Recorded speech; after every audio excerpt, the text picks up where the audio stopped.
ઉપરવાસમાં વરસાદને કારણે હાથમતી અને ઇન્દ્રાશી જળાશયો છલોછલ. સાબરકાંઠાના પ્રાંતિજ અને હાથમતી સાબરમતીના સંગમ સ્થળનો આકાશી નજારો, ચારે કોર લીલોતરી.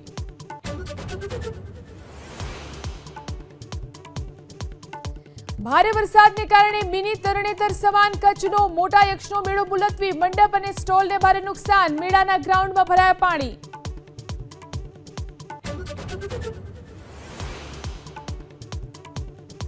મુશળધાર વરસાદથી કચ્છના નદી નાળા છલકાયા. વાગડની માલાડ મોટી નદીમાં પૂર. પાટણના સાંતલપુરમાં 30 લોકોનું રેસ્ક્યુ.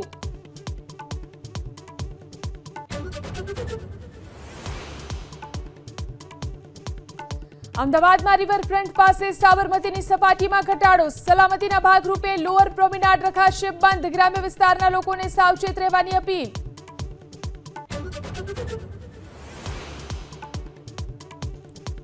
વિરોધ વચ્ચે આજથી રાજકોટમાં હેલ્મેટ ફરજિયાત. ટ્રાફિક પોલીસ ચલાવશે સ્પેશિયલ ડ્રાઈવ.